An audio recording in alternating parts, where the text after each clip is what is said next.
Bueno, vienen algunas preguntas más aquí.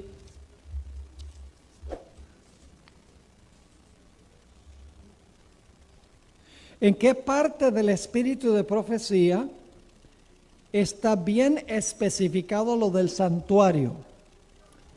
En el conflicto de los siglos hay varios capítulos. Uno se titula El templo de Dios, otro se titula El juicio investigador.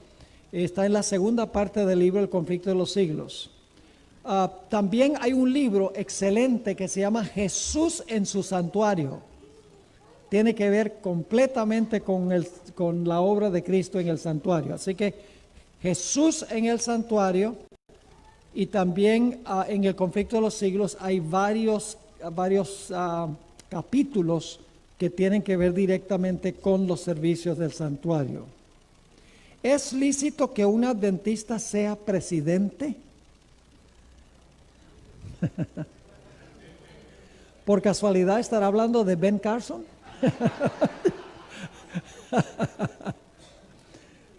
Bueno, Daniel fue primer ministro de Babilonia. Ahora, debo decir que sería muy difícil para un adventista ser presidente de los Estados Unidos. Muy, muy difícil. Porque se presentan cosas los sábados que son de naturaleza secular.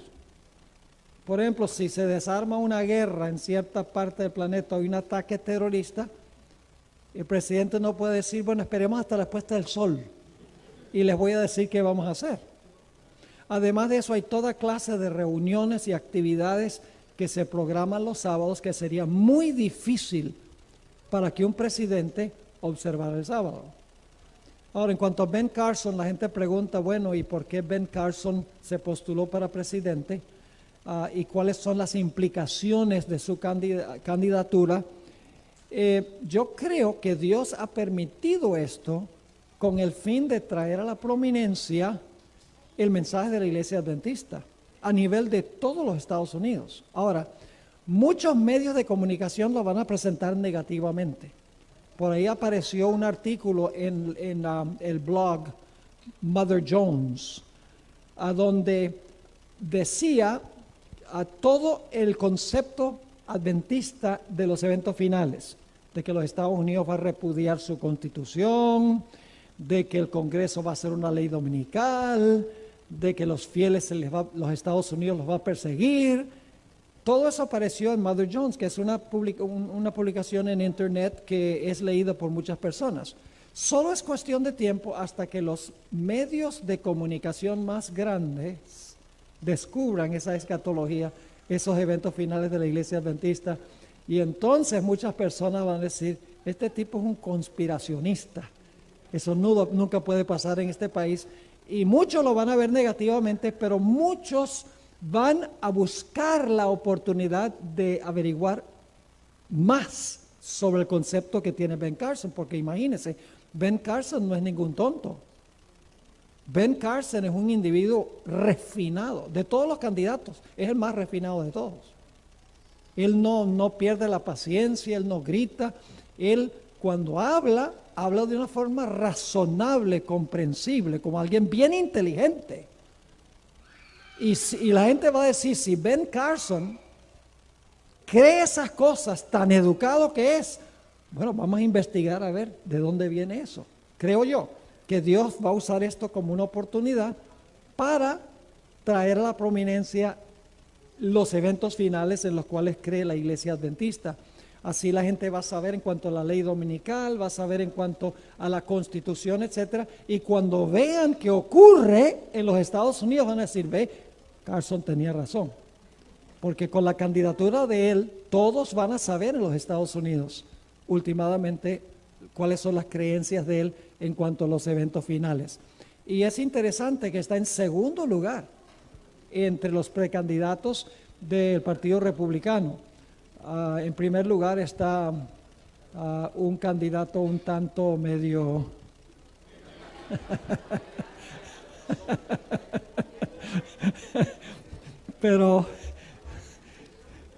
Pero bueno, lo que pasa es que la gente está cansada de los políticos. ¿Se han dado cuenta que los que más están adelante no son políticos? Donald Trump no es político y Ben Carson tampoco. Y van adelante, porque la gente está harta de los políticos que hablan y no hacen. Esa es la razón por la cual ha sido de tanto impacto la candidatura de estos dos individuos. Un comentario, no preguntas.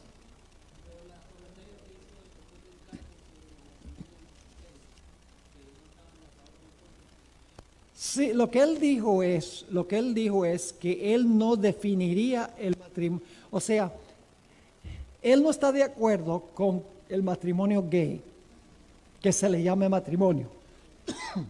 Él preferiría que se le llame uniones civiles, civil unions. Es decir, sería una unión legal entre un hombre y un hombre, y una mujer y una mujer, pero no se le llamaría matrimonio, porque el matrimonio es una ceremonia que va hasta la misma creación. Así que él no está en contra de uniones civiles, que es una ceremonia legal, secular, pero sí está en contra de que se casen dos hombres, dos mujeres, y que se diga matrimonio y que sea un evento religioso. ¿Ok? Aquí está, bueno, a ver. Por favor, explíquenos en relación con el lugar santísimo del santuario que Dios es poderoso para mantener sin pecado con la ayuda de Cristo. Muy repetidamente escuchamos que vamos a ser pecadores hasta que Cristo venga, y Él nos va a cambiar en un abrir y cerrar de ojos. Señor Jesucristo no va a cambiar el carácter de nadie cuando Él venga. Va a transformar este cuerpo vil, incluyendo el cerebro, a semejanza de su cuerpo de gloria. Cuando se cierre la puerta de la gracia, el pueblo de Dios va a tener que vivir sin intercesor, porque Jesús se habrá quitado, recuerdan esta mañana, se habrá quitado sus vestiduras sumos sacerdotales, es decir, ya no está sirviendo como sumo sacerdote intercesor, y se va a poner sus vestiduras reales, es decir, ya no es intercesor, va a venir como Rey de Reyes y Señor de Señores, y va a haber un tiempo de angustia entre cuando se cierre la puerta y cuando Cristo venga, en que el pueblo de Dios tendrá que vivir aquí durante el tiempo de angustia. Y si ustedes leen el capítulo, el tiempo de angustia en el conflicto de los siglos, van a descubrir que la hermana White dice claramente que durante ese periodo el pueblo de Dios no va a pecar ni en acción ni en pensamiento. Es decir, eso tiene que suceder antes de la segunda venida de Cristo. Antes de cerrarse la puerta de la gracia, hay que vencer el pecado, en otras palabras. Déjeme ver esto. ¿Usted cree que las ancianas de la iglesia deberían ser ungidas? Y si no es así, ¿por qué las nombran? Bueno, yo no sé, afortunadamente yo no sé qué pasa en esta iglesia. Yo me imagino que aquí no han ordenado ancianas, pero debo decir que la Biblia no apoya la ordenación de ancianas. La Biblia apoya la ordenación de ancianos, no ancianas. En 1 Timoteo 3, versículo 1 al 7, y en Tito 1, versículos 5 al 9, dice claramente que el anciano debe ser marido de una mujer. Clarito, así, la Biblia es clara, no hay que reescribir la Biblia. 1 Timoteo 3, 1 al 7, y Tito 1 y el versículo 5 al 9. Sí, hermano.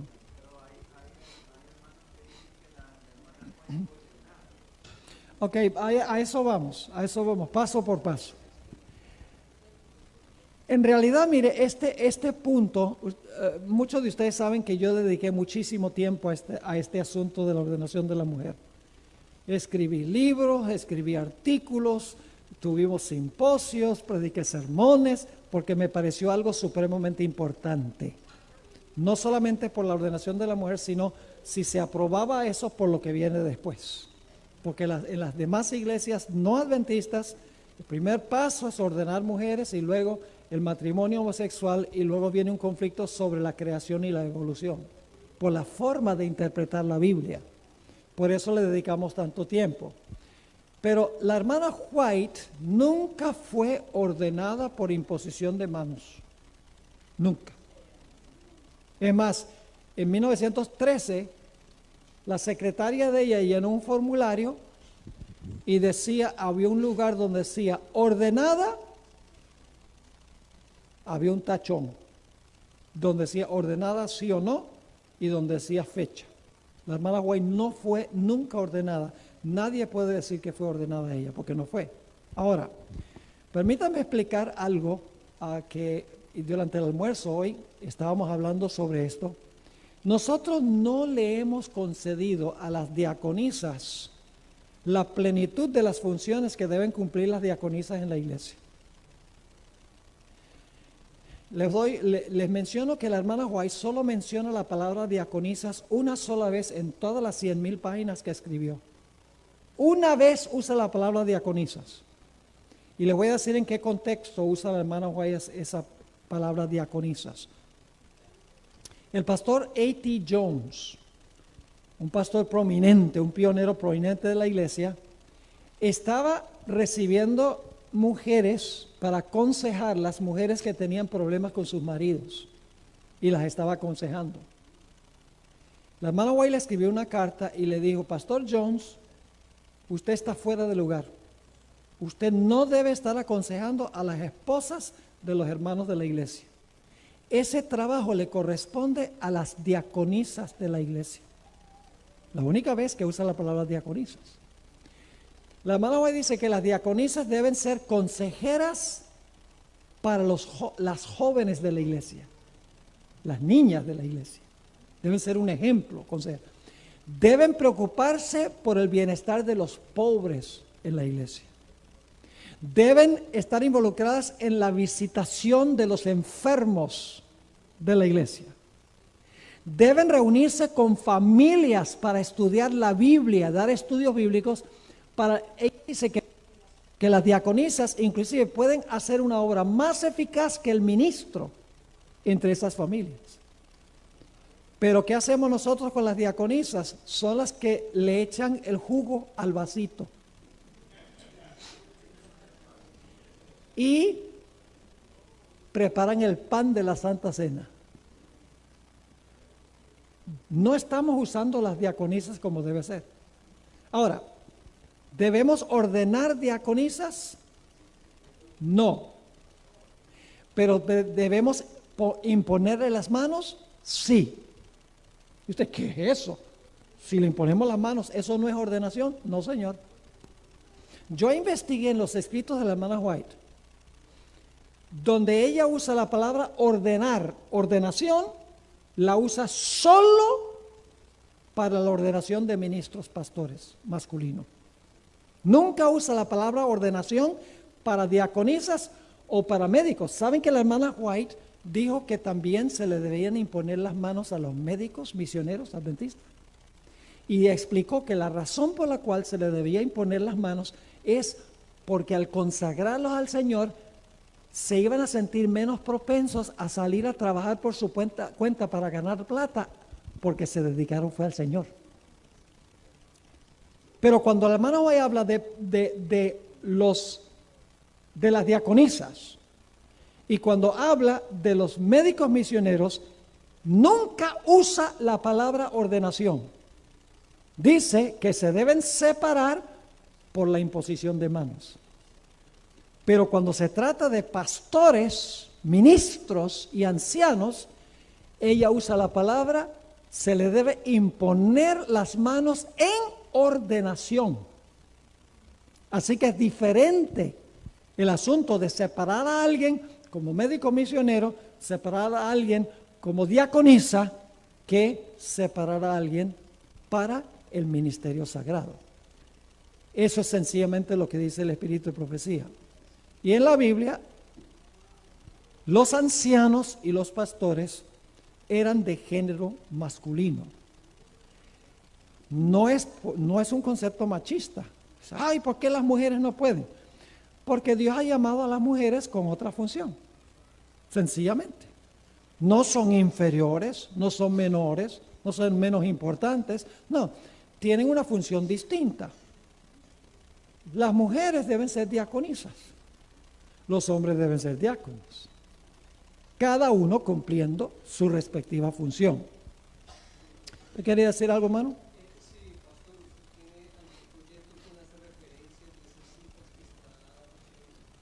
Yo escribí una serie de artículos en nuestros noticieros de Secrets Unsealed, a donde tengo documentado todo eso. Si usted se va a nuestro website, secretsunsealed.org, y va donde dice Archives, ahí deben estar todos los noticieros con todos los artículos que yo escribí sobre el asunto de la ordenación de la mujer, y está toda la documentación ahí. Todas las citas están ahí.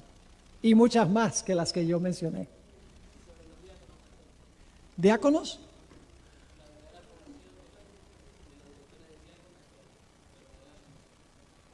La verdadera función de los diáconos. Mire, en la Biblia los diáconos deben saber hacer evangelismo, porque Felipe fue diácono y fue evangelista.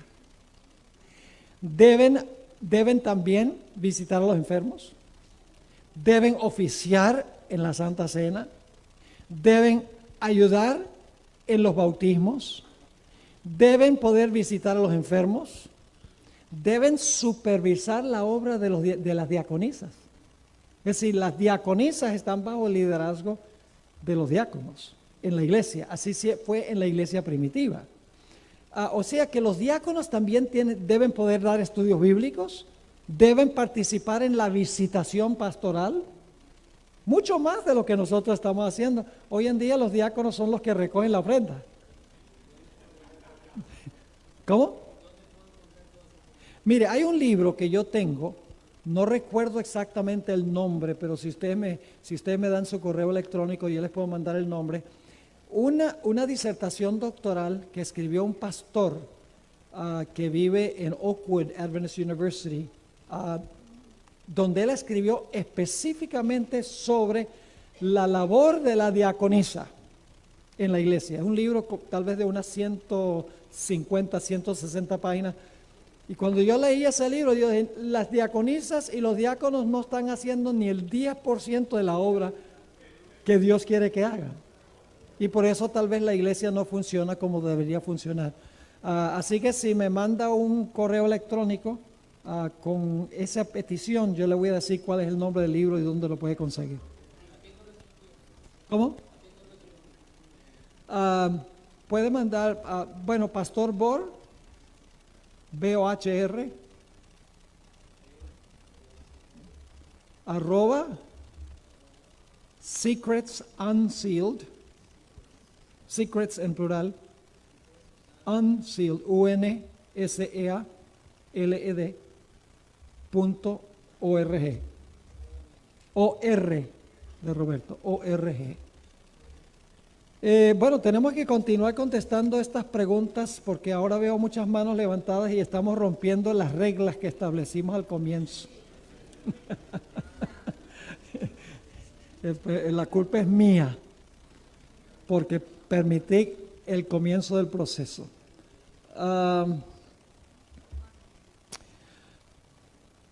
Esta está en inglés. Esta pregunta tiene que ver con la salida de las ciudades. Si es recomendable salir de las ciudades ahora, básicamente es la pregunta. El Espíritu de Profecía da ciertas pautas para salir de las ciudades. Ella no dice que todos deben salir de las ciudades, todo el mundo, y abandonar las ciudades. El 70% de las personas del mundo viven en las grandes ciudades, el 70%. Eso es un proceso de urbanización impresionante. La gente que necesitamos alcanzar vive en las ciudades. Ahora, yo no les puedo decir cuándo salir y cuándo no salir. Lo que sí les puedo decir es que la última oportunidad para salir es cuando se está agitando el asunto de la ley dominical. O sea, la última oportunidad, el último llamado.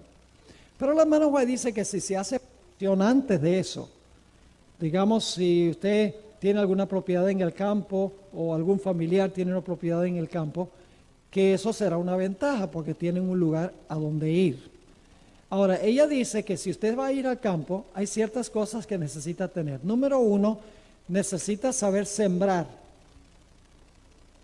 producir su propio alimento. Segundo, tener una fuente de agua propia, que no dependan del acueducto de la ciudad, porque llega el tiempo en que no podemos comprar y vender, no podemos ir al supermercado y no vamos a poder pagar el agua. Así que hay que tener fuente de comida y fuente de agua. Además de eso, ella dice que debemos estar suficientemente cerca de la ciudad como para poder entrar y testificar a la ciudad, hacer obra misionera en la ciudad. Es decir, no es el tiempo de huir a los montes y escondernos para allá en una cueva, porque hay una obra que hacer. Es decir, ella, y además de eso, ella dice, si van a ir al campo, consíganse una propiedad suficientemente grande para que cuando otros tengan que salir que no han hecho provisión, puedan recibir algunas personas adicionales. Así que la hermana White da ciertas pautas que se deben seguir cuando vamos a salir de la ciudad. Y ella dice, Dios nos indicará, si estamos conectados con Él, Dios nos indicará cuándo es el momento de salir de la ciudad. Hay varias preguntas sobre el Islam. ¿Alcanzarán salvación los creyentes y practicantes del Islam, cuya confianza y devoción no es Jesucristo? La hermana White dice que aún hay, en su época, había paganos en las selvas del África que nunca conocieron el nombre de Jesús. Está en el capítulo 1 de estos mis hermanos pequeñitos, en el deseo de todas las gentes. Nunca oyeron el nombre de Cristo y no perecerán, porque el Espíritu Santo ha estado obrando en sus corazones. Es decir, Dios no nos juzga a base, dice, esta es la norma para todo el mundo. Dios nos juzga de acuerdo al uso que hacemos de la luz que Él nos ha dado. Si una persona está viviendo de acuerdo a toda la luz que Dios le ha dado, Dios sabe que si le da más luz, va a vivir de acuerdo a la luz adicional. Mucha gente, muchos musulmanes, sirven a Dios de una forma con todo el corazón y con toda el alma. Y están viviendo en armonía con el conocimiento que tienen. La hermana White dice que Dios no permitirá que ese tipo de persona perezca. Ahora, ¿quiénes son los responsables de anunciarle en cuanto a Jesús? Nosotros somos responsables de alcanzar a esa gente para que puedan tener una relación más estrecha con el Señor Jesucristo. Así que yo no estoy dispuesto a decir que todo el que no es cristiano va a perecer, porque en realidad hay muchas personas sinceras. Es como, por ejemplo, ¿se va a salvar gente que guardó el domingo? ¿Sí? Pero ¿cómo se va a salvar si no guardan si guardan el domingo? Porque ellos sirven a Dios completamente de acuerdo a la luz que tienen. Y por lo tanto Dios sabe que si les sirven con toda la luz que tienen, si Dios les da luz adicional, van a servir a Dios de acuerdo a la luz adicional. Mientras que el que tiene poca luz y no vive de acuerdo a esa luz, no se le dará más luz. Y la persona que tiene mucha luz, pero no vive de acuerdo a la luz, está en peor situación que el que tiene poco y vive de acuerdo a la luz. ¿Me estoy explicando? Dios es un Dios justo, que juzga a la gente de acuerdo al nivel a donde se encuentran. Es el Dios del judaísmo, el cristianismo y del islamismo el mismo Dios. Yahvé, Jehová y Alá. No es el mismo Dios. En realidad, el Dios verdadero es el Dios que encontramos en la Sagrada Escritura, en la Biblia. ¿Jesucristo es Dios, sí o no? ¿El Islam reconoce a Jesús como Dios? Los judíos, no estoy hablando de los mesiánicos, los judíos reconocen que Jesús es Dios. No. Y fuera de Él no hay ¿qué? No hay salvación, según la Biblia. Ellos pueden pensar que todos están adorando al mismo Dios. Hoy en día es muy común decir, bueno, todos al fin y al cabo tenemos el mismo Dios. No importa que sea Jehová, no importa que sea Yahvé, no importa que sea Krishna. Eso dice Francisco I, dice, todos estamos adorando al mismo Dios, con diferente nombre. Pero en realidad eso no es algo que enseña la Sagrada Escritura. De la descendencia de Ismael, Dios haría también una gran nación. Son ellos los musulmanes. Algunos son musulmanes, en realidad son los árabes. Pero muchos árabes son musulmanes. Aquí hay una de esas preguntas. ¿Por qué no predicamos el mensaje de los 3 ángeles? Y si lo predicamos es nada más para eventos especiales. ¿Qué pasa el resto del año? Bueno, en realidad pues debemos predicarlos todo el tiempo. Esa es la única respuesta que yo puedo dar. Todo el tiempo. ¿Es el mensaje de la iglesia de la Odisea solo para la iglesia adventista o para todo el mundo cristiano? Es en realidad especialmente para la iglesia adventista, pero en términos generales es para todos los cristianos. En el tomo 3 de los testimonios, hay un capítulo entero de la hermana White, creo que en la página 156 en inglés, a donde la hermana White dice que el mensaje a la Odisea se aplica a todas las iglesias cristianas, pero como nosotros hemos recibido más luz, se aplica especialmente a quienes. Se aplica especialmente a nosotros. ¿Qué piensa usted de aquellos hermanos adventistas que se separaron y se hicieron judíos mesiánicos, que también guardan el sábado? Bueno, en realidad no puedo entender por qué una persona quisiera regresar al judaísmo teniendo el cristianismo. ¿Por qué regresar a todas las ceremonias del judaísmo cuando esas ceremonias se cumplieron en Jesús? Todo eso era sombra de lo que iba a venir. Por ejemplo, algunos adventistas hoy en día están celebrando las fiestas judías. Inclusive algunos están diciendo que una persona que no celebra las fiestas judías no se puede salvar. Es tan importante celebrar las fiestas como guardar los 10 mandamientos. Algunos están enseñando.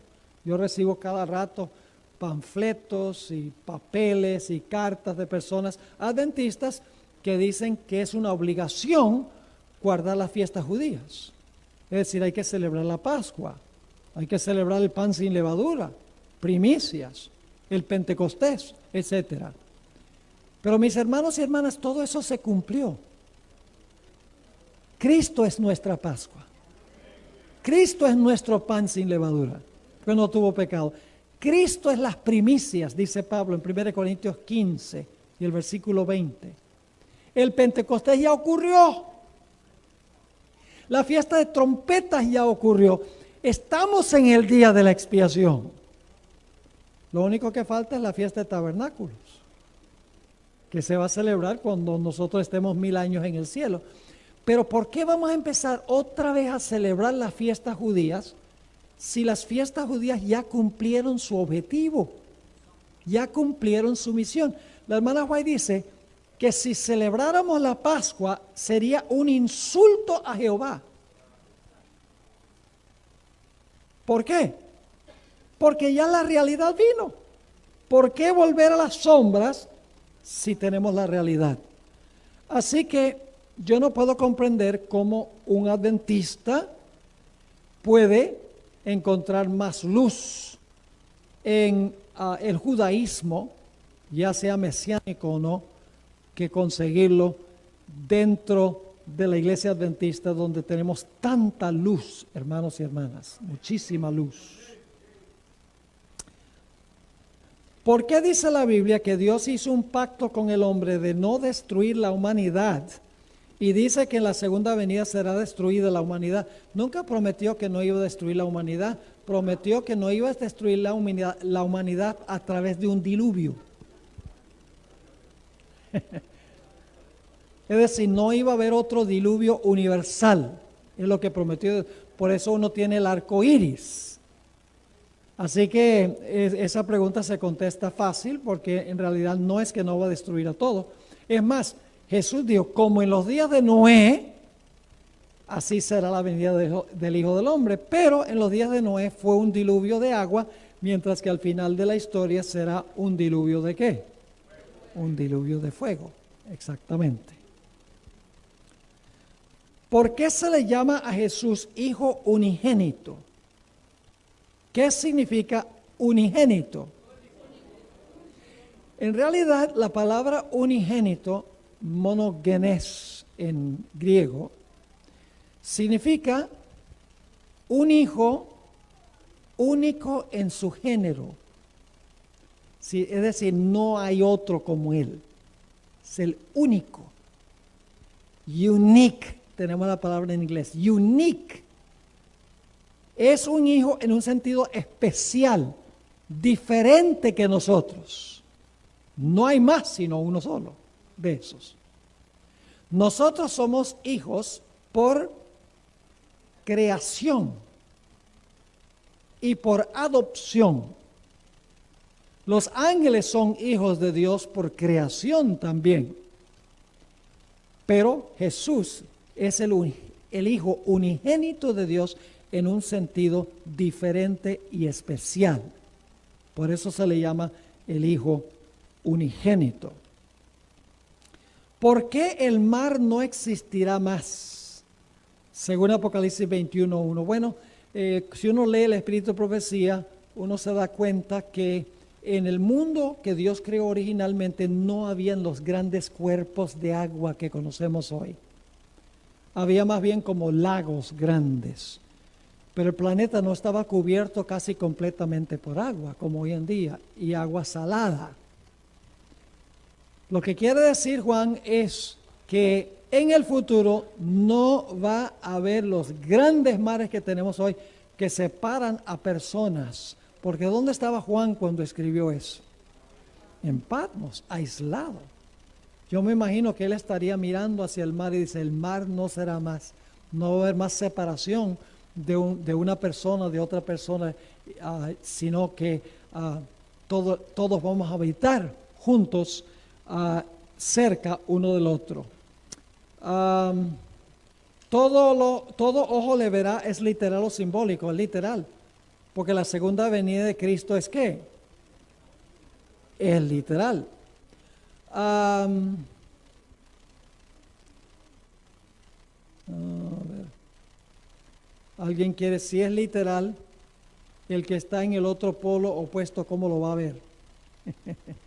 Sencillamente, hermanos y hermanas, la Biblia dice, todo ojo le verá. Yo no les puedo explicar científicamente todos los detalles, pero yo sé que todo ojo le verá. Lo importante es que cuando lo veamos, digamos, he aquí, esto es nuestro Dios, le hemos esperado y Él nos salvará. Y que no digamos, caigan las rocas sobre nosotros. Eso es lo que es importante. Ok, aquí siguen lloviendo las preguntas.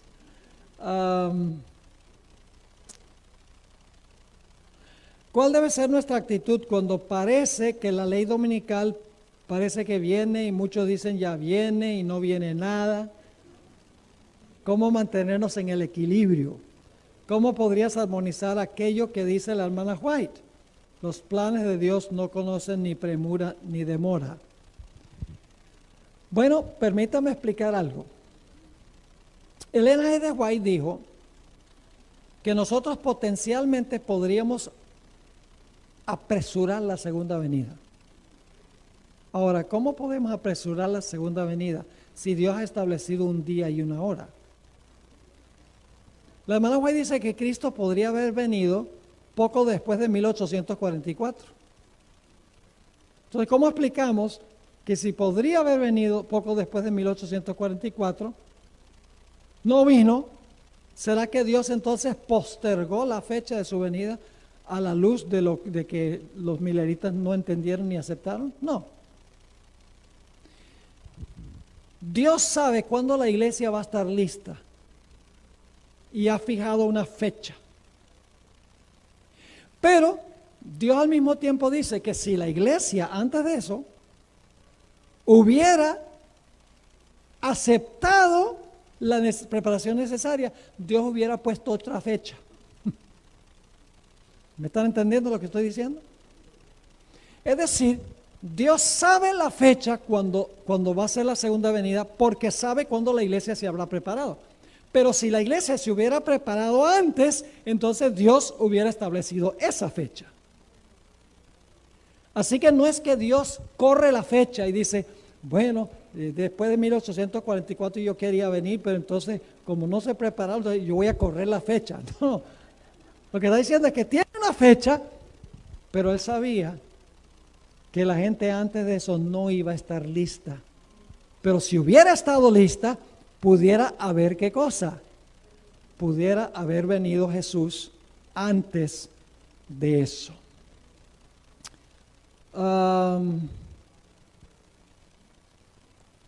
Óigame. La Biblia habla de 3 años y medio de apostasía.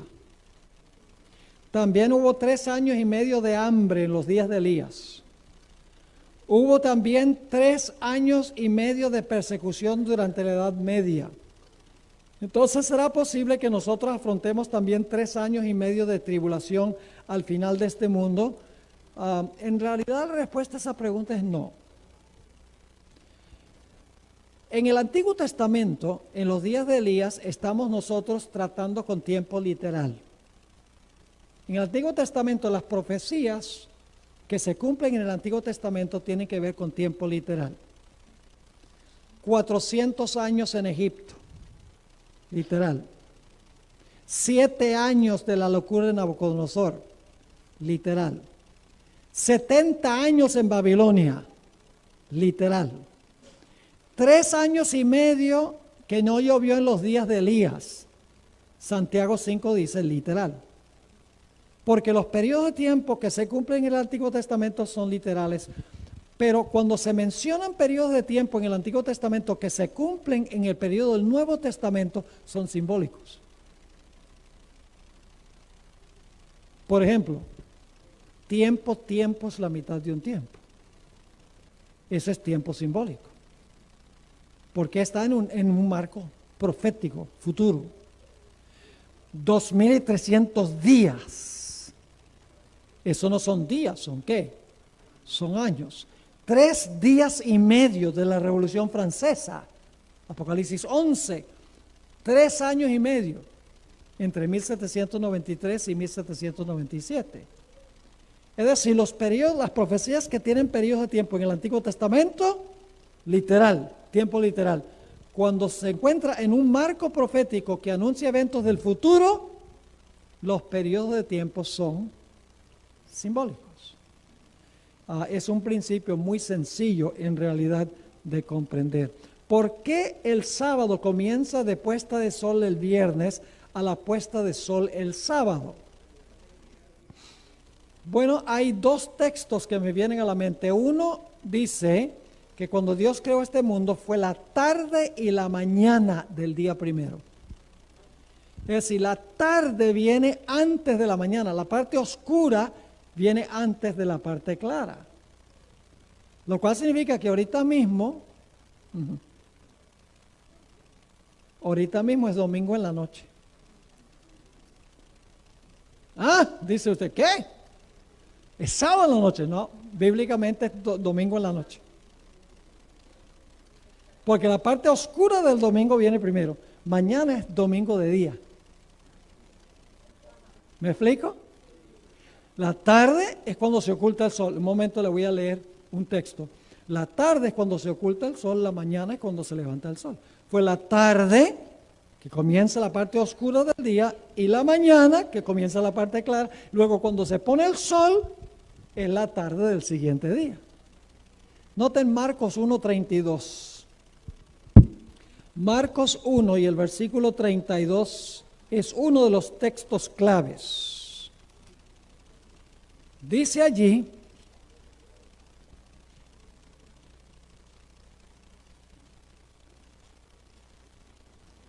escuchen bien, cuando fue la tarde, luego que el sol se puso, ¿cuándo es la tarde? Cuando el sol se puso, traían a él todos los que tenían mal y endemoniados. ¿Cuándo es la tarde? Cuando el sol, ¿qué? Cuando el sol se pone. Pero el hombre ha hecho 3 cambios en el calendario de Dios. En primer lugar, en vez de empezar el día, cuando se oculta el sol, empieza en el día medianoche. Puede ser que todo el mundo el 31 de diciembre está esperando que caiga el Big Apple de ese edificio allá en Times Square. Y cuando llega abajo, ¡ah! Empezó el año nuevo. ¿Qué va? Ya había empezado. Bíblicamente ya había empezado. Así que se ha cambiado el calendario del tiempo de Dios, en primer lugar, cambiando la hora en que empieza el día. En segundo lugar, los tiempos han sido cambiados porque a los días se les han dado nombres en vez de número. En la Biblia los días son enumerados. Hay solo un día que tiene nombre: sábado. Y número: séptimo. Todos los otros días dice el 1, el 2, el 3, el 4, el 5 y el 6. Y luego dice el séptimo día es ¿qué? Sábado. Así que el día central de la creación, ¿cuál es? El día central de la creación es el día sábado. En portugués todavía sí tiene menos el sábado y el domingo, que son nombrados, pero en realidad se nombran con referencia al sábado. El lunes sería segunda-feira, ¿verdad? Y terça-feira, etc. En Brasil todavía en gran medida se enumeran los días. El tercer cambio es que se le ha dado a los días, los nombres de los días que nosotros tenemos son días planetarios. ¿De dónde viene menos el domingo? ¿Qué significa? Domini, significa del Señor. Sí, en inglés Sunday, sí. En inglés Saturday y Sunday son Saturno y el Sol. Pero en español tenemos lunes. ¿Qué planeta es ese? Martes, miércoles, Mercurio, jueves, Júpiter, viernes, Venus. ¿Eh? Y entonces en inglés, Saturday, Saturno, y Sunday, día del sol. Entonces, en vez de enumerar los días, ¿qué ha sucedido? Lo que han hecho es darle nombre. Si no digo que está mal que nosotros digamos, bueno, ya viene el lunes o viene el miércoles, en realidad no hay ningún problema con eso, pero el sistema de Dios era enumerar los días porque era mucho mejor. La gente decía, ok, primero, segundo, tercero, todo era con referencia a ¿qué? Al sábado, ¿eh? El sábado, el séptimo, 1, 2, 3, 4, nos estamos acercando otra vez al séptimo. Cuando se enumeran, cuando se nombran, se pierde hasta cierto sentido esa connotación. El lago de fuego y azufre preparado para Satanás y sus seguidores es un lugar real. ¿Y dónde está?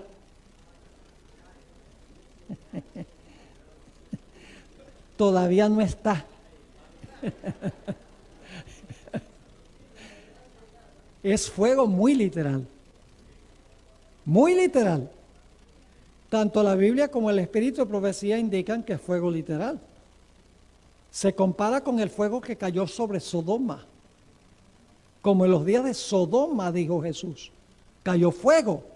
Así será la venida del Hijo del Hombre. Segunda de Pedro, el capítulo 3, Dice, ese día vendrá como un horno. Y los impíos serán como estopa y serán consumidos. Es un fuego, muy literal. Pero ese fuego no existe ahora. El diablo no se está asando en el infierno. Está muy ocupado con aire acondicionado en la tierra. Pero muy pronto se le va a acabar el aire acondicionado. Y va a ser consumido según la Sagrada Escritura. Fuego muy literal. ¿Ah? ¿Qué cosa? Sí, también. Es simbólico también de la destrucción final. ¿Cómo explicarle a los niños lo que es Halloween? Nada más llévelos a un almacén a donde venden cosas de Halloween. ¿Qué se encuentra ahí? Brujas, calaveras, monstruos, demonios. Y entonces uno tiene que decir, ¿tú crees que esto da una imagen correcta de Dios? Lo único que tiene que hacer. A mí me gusta lo que hacen los Pathfinders. Yo no sé si aquí lo hacen. Pero cuando yo fui director de Pathfinders, lo que hacíamos era salir y recoger latas de comida para luego hacer bolsas en Thanksgiving para regalarle a los necesitados. Se llamaba canning. Y yo recuerdo que las iglesias que yo pastoreé, y todavía en mi iglesia en Fresno lo hacen, recogían centenares de latas de comida para darle a los pobres en tiempos de Thanksgiving. En realidad, lo mejor que se puede hacer el día de Halloween es tener en la iglesia alguna actividad para los niños de la iglesia. Tener algo en la iglesia que contrarreste lo que está haciendo el mundo ese día. Tengo una fiesta para ellos en la iglesia. Y es importante tal vez predicar un sermón explicando el origen de Halloween. Hay muchas publicaciones, muchos libros que explican. En realidad, el Halloween es el Día de los Muertos. Por eso es que uno constantemente encuentra todo simbolismo de muertos en Halloween. Es completamente incompatible con el cristianismo bíblico. Y eso es lo que tenemos que hacerle ver a nuestros niños. ¿Es bueno o malo ir al cine? Malo.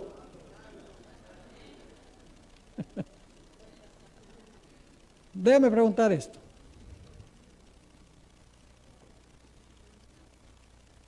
¿Qué sería mejor?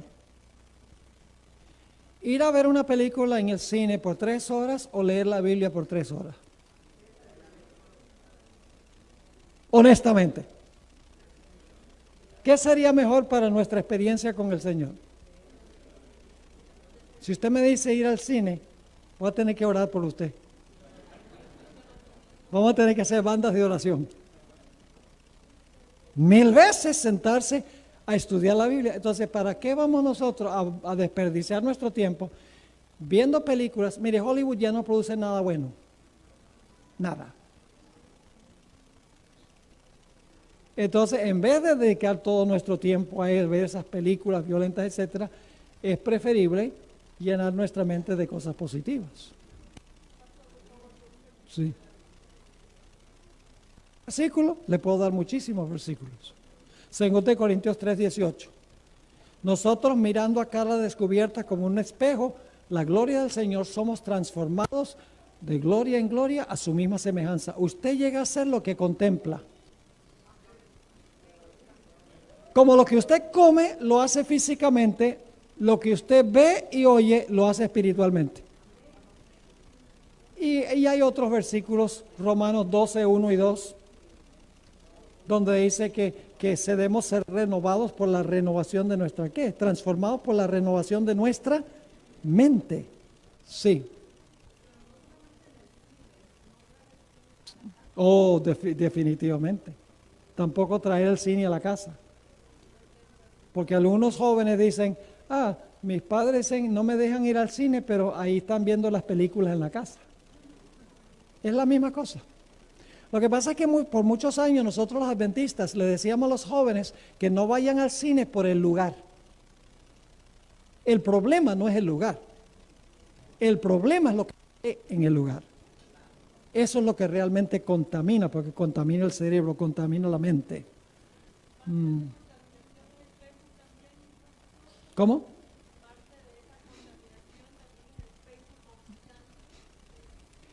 Mire,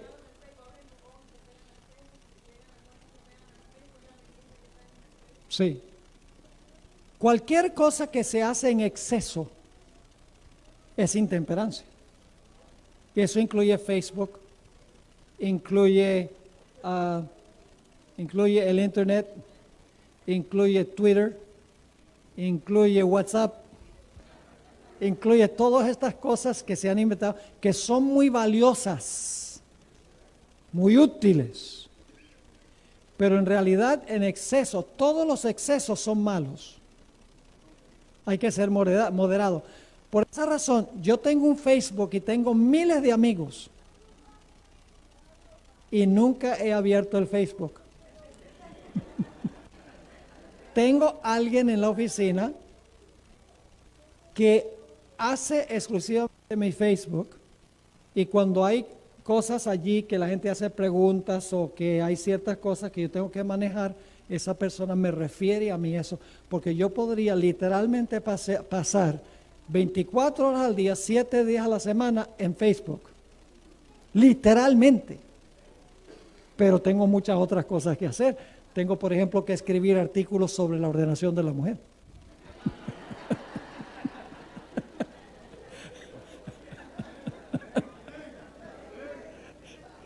Entre otras cosas.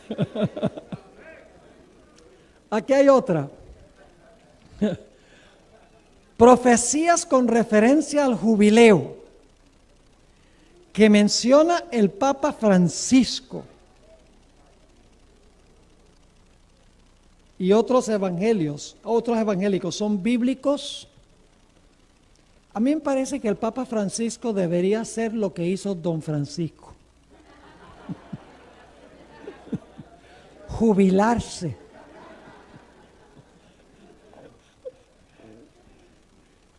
No son bíblicos. Imagínense ustedes que el Papa dice que en este año los sacerdotes por un año pueden perdonarle el pecado de aborto a una mujer con tal que su arrepentimiento sea genuino. ¿Y cómo sabe el sacerdote si es genuino o no? ¿Acaso es capaz de leer la mente? Además de eso, ¿dónde tiene el sacerdote autoridad para perdonar pecado? En ninguna parte de la Biblia permite eso. Así que ya anda por mal camino. Y déjenme decirles algo, hermanos y hermanas. La mente humana le gusta lo sensacional. Le encanta lo que es sensacional. Se dieron cuenta que a medida que se iba acercando la fecha de la luna ensangrentada, estaban diciendo, no se quede hasta que se puede caer el techo. Y va a haber desastres grandes y va a haber una crisis económica y esto y aquello. Y esa luna ya pasó y no sucedió nada. Hermanos y hermanas, las señales en el sol, la luna y las estrellas ocurrieron hace mucho tiempo. Y esas señales no solo eran para indicar que estábamos entrando al tiempo del fin, sino que esas señales tenían el propósito de confirmar que las profecías de los 1260 días y los 2300 días estaban por concluir. Luna en sangre, 1780, el sol oscurecido, 1780, el terremoto de Lisboa, 1755, la caída de las estrellas, 1833, en el orden que menciona la Biblia, por fecha y en el orden que está en la Biblia. Eso se cumplió. ¿Para qué la gente sigue tratando de buscar señales? Hay señales en Mateo 24, pero no es una luna ensangrentada ni una visita específica del Papa a Estados Unidos, aunque yo creo que esa visita del Papa tiene implicaciones muy serias. Y vamos a hablar de eso. Yo voy a hablarles de la visita del Papa en estos días, en los temas que vamos a estudiar. ¿Cuándo terminará el tiempo de gracia? Bueno, ya terminó ayer. Nadie sabe el día ni la hora. Pero quiero decirles algo. El día que usted se muere, se terminó su tiempo de gracia. A veces miramos el cierre de gracia del mundo y decimos, oh, la puerta de la gracia se va a cerrar para el mundo. Y olvidamos que si llegásemos a morir esta noche, el tiempo de gracia se cerró para ese individuo. Hay un cierre de gracia individual y hay un cierre de gracia para todo el mundo. Y si no estamos listos para el cierre de gracia individual, nunca estaremos listos para el cierre de gracia para el mundo. Solemne eso. Así que nadie sabe el día ni la hora, porque si la gente supiera el día y la hora, esperaba hasta media hora antes para entonces consagrarse al Señor. ¿Qué hay de cierto que han colocado líderes homosexuales? Yo no tengo ningún conocimiento de que en la iglesia adventista se hayan colocado líderes homosexuales. Pero siempre hay un peligro.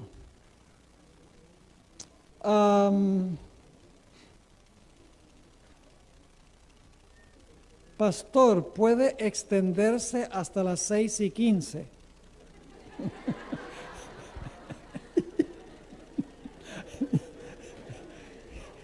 Es una buena pregunta. Despedimos el sábado, bajamos a un refrigerio y arrancamos a las 7:45. Ahí dice 7. Bueno, pero 6:45 suena mejor. O podemos ir a comer pizza después.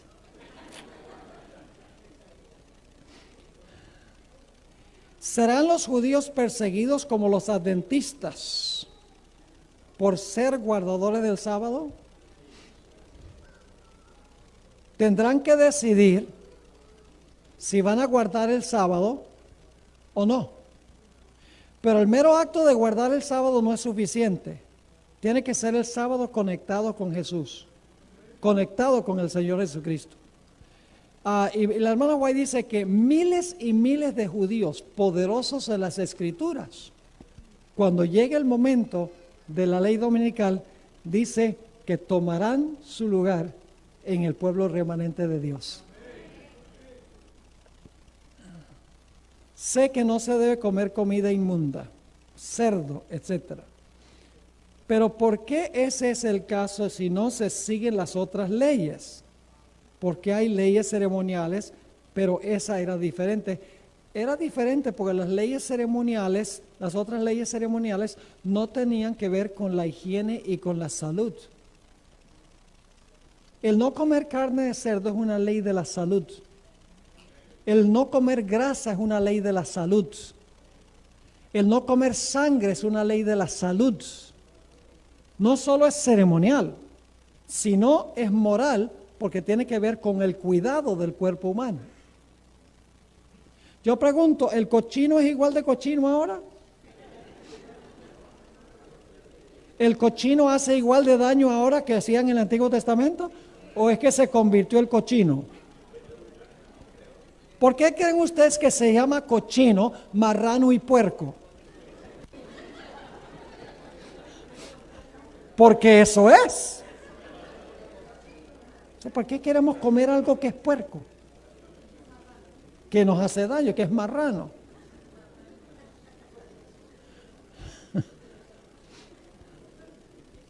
¿Qué pasa con los bebés de un mes?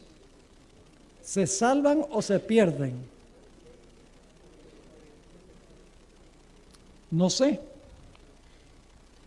Pero sí les digo una cosa, yo no conozco qué va a pasar con los casos de todos los bebés que tienen madres allí, que no tienen madres allí, qué va a pasar con esos bebés. Hay muchas circunstancias para las cuales no tenemos una revelación clara. Pero les puedo asegurar una cosa, y es que cualquier decisión que Dios tome, cuando veamos la razón, vamos a estar de acuerdo que Dios lo hizo bien. Hay mucho que no podemos explicar hoy en día. Por ejemplo, ¿cómo explico yo que en un accidente automovilístico se mate un teenager de 16 años con un hermanito de 2 años? ¿Cómo puedo yo explicar que un bebé se muera de cáncer? Yo no puedo. Pero yo sé que algún día, cuando el Señor habla los registros y me muestre antes y después el contexto de eso, voy a decir, Señor, lo que permitiste fue bueno. Ahora vemos oscuramente. Dios nos dice ahora, aunque no lo puedas explicar, confía. Y algún día, cuando te lo explique, vas a decir, Señor, bien hecho. Bueno, ya llegamos a las 6, ahí dice 6:11. Terminamos. 4 minutos. Ok. El pueblo judío tuvo una señal para dejar Jerusalén antes de su destrucción. ¿Cuál es la señal que nosotros salgamos de las grandes ciudades? La ley dominical.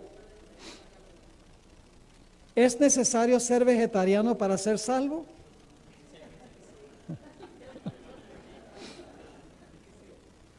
El vegetarianismo no salva a nadie.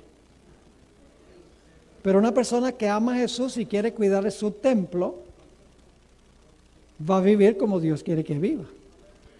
El vegetarianismo es el fruto de la salvación, no es la causa de la salvación. Y algunas personas usan la reforma pro salud como un bate. Son como la policía. Y cualquiera que se desvía, están listos a criticar.